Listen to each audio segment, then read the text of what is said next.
They found it beneath Hollowmere Keep, deep in the rot-choked tunnels no sane man had entered in generations. The crypt wasn't listed in any of the Hold's archives. It wasn't carved by dwarves or masons. The stone walls were veined with pulsing reddish-black growths that responded to touch with a slow, almost sensual shiver. At the center of the chamber, resting on a slab that pulsed like a heart, was the tear. No one called it that at first. It looked harmless, a silvery orb the size of a clenched fist, floating an inch above the stone.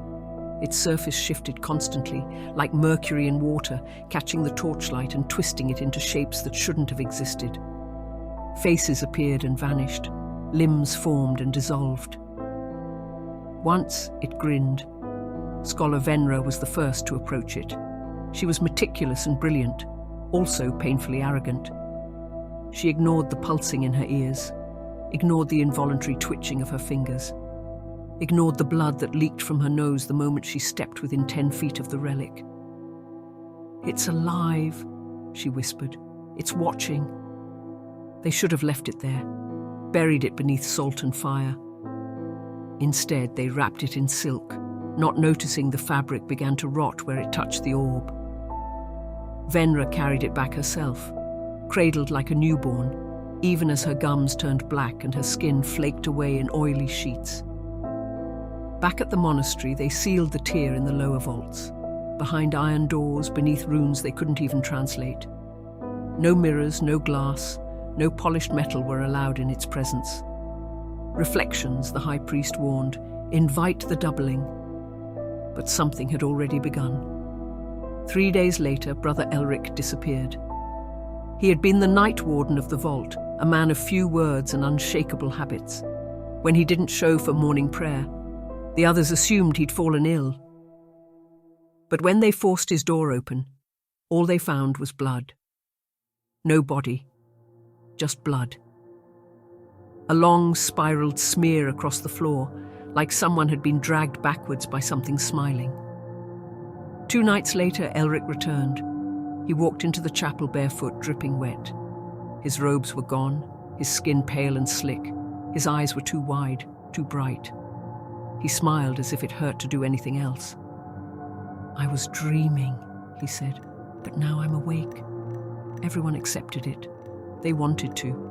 It was easier than admitting something was wrong, easier than questioning the twitch beneath his left eye, or the way he didn't blink unless you did first. But Aldrich noticed. Elric had been his friend since they were boys. They joined the monastery together. They'd shared meals, prayers, confessions. And now, this wasn't him. When Aldrich confronted him in the cloister garden, the thing wearing Elric's skin didn't get angry. It didn't defend itself. It simply tilted its head, studying Aldrich like a cat would study a crippled bird.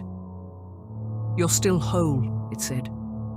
"Not like him, but I can fix that," Aldrich screamed, not out of fear, but because for a moment he saw something else behind Elric's eyes.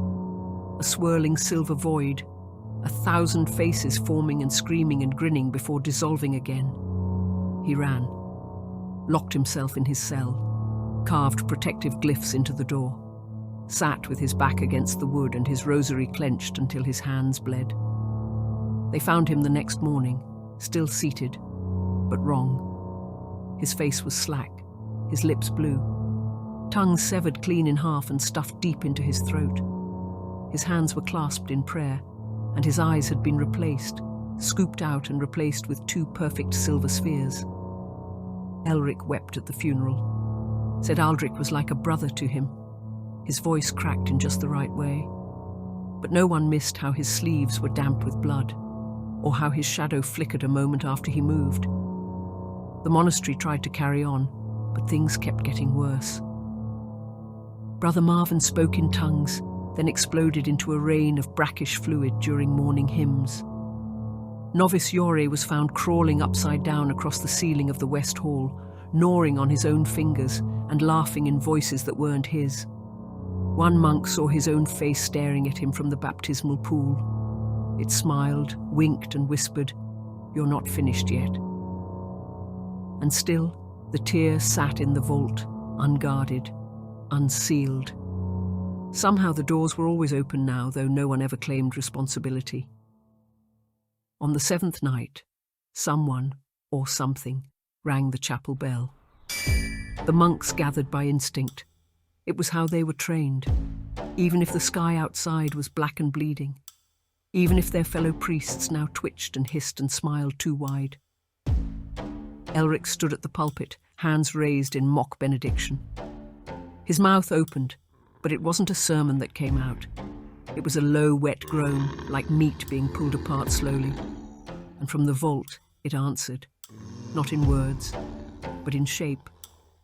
Something silver and formless began crawling up the walls, taking faces, then discarding them. Limbs fused and unfused.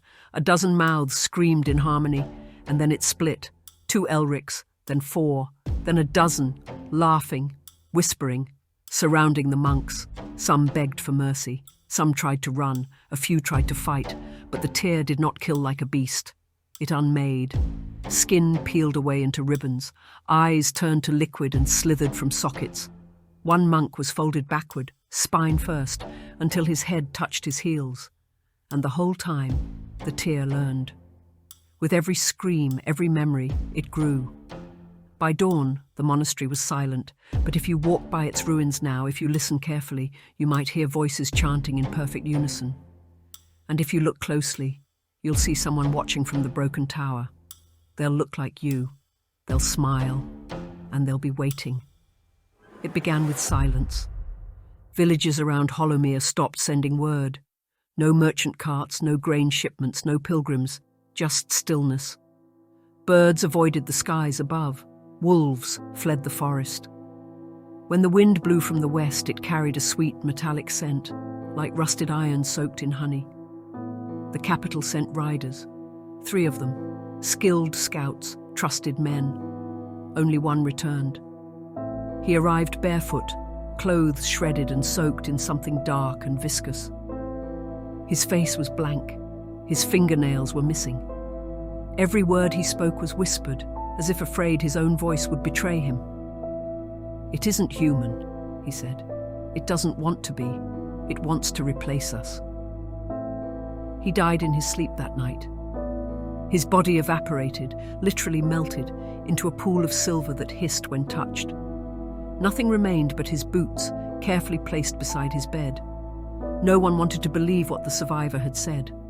Not until entire settlements began sending letters written in the exact same handwriting, signed with different names, but identical structure, identical tone, as if they had been dictated by the same mind. By the time the first priest of the Inked Order reached Fenhollow, the town looked normal, too normal. Children played in the streets but never scraped their knees. Every shop opened at the same time. Bells chimed in perfect rhythm. People smiled too often and blinked too little. The priest was given a room at the inn. He lit incense. He prayed.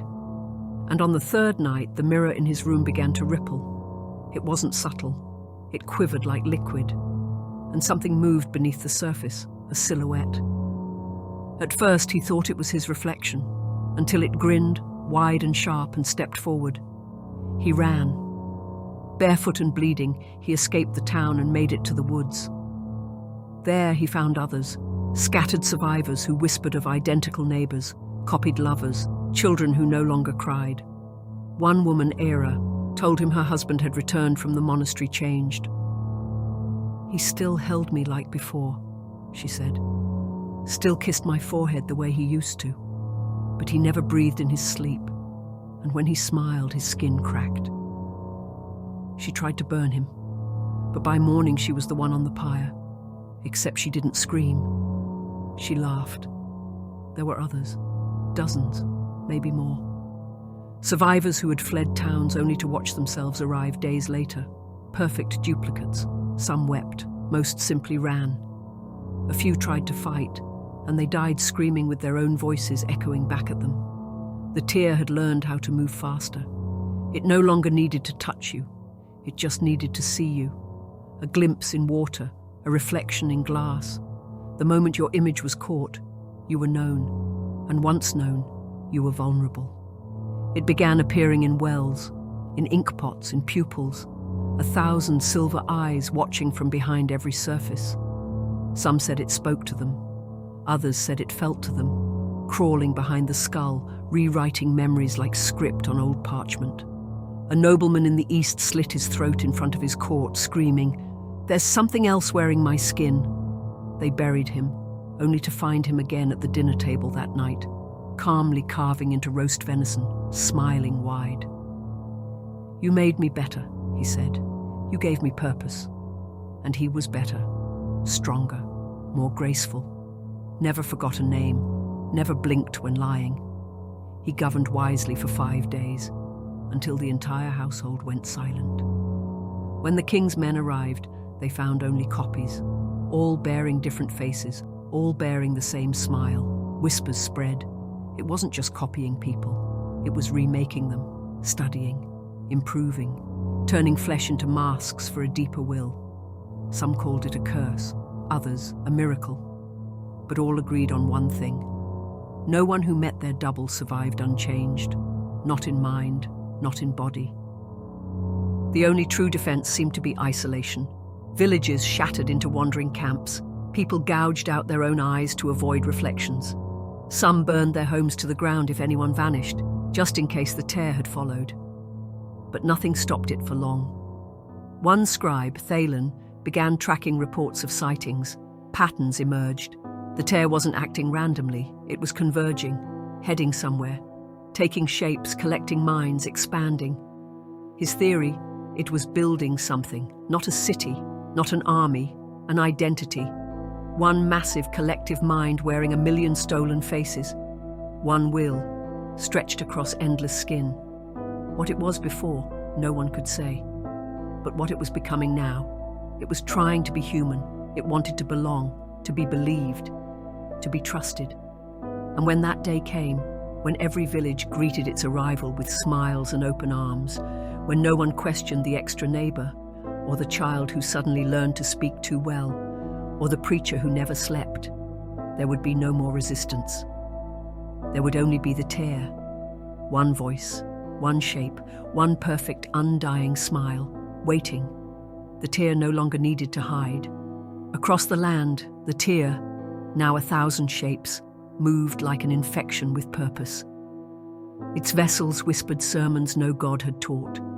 They gathered in empty churches, stared at broken altars, and recited mantras in unison. We are the answer. We are the reflection. We are you. Some towns welcomed it willingly. They offered themselves to it.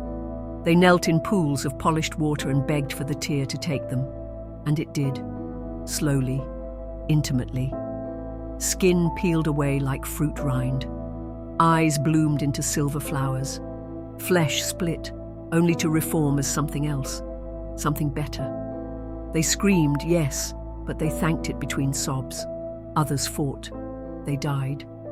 Or worse, lived, but changed. One night, Sir Rennick led a final charge against a tear-claimed temple. He and his men slaughtered what looked like priests, what sounded like priests. But the deeper they went, the less human the shapes became. One had 5 faces, 3 of them still crying. Another was made entirely of limbs, twitching in religious ecstasy. One woman gave birth mid-battle, and the child that slithered free hissed, "This body is old. Yours is new. May I borrow it?" They burned the temple to the ground. Rennick returned alone. He didn't speak for 3 weeks.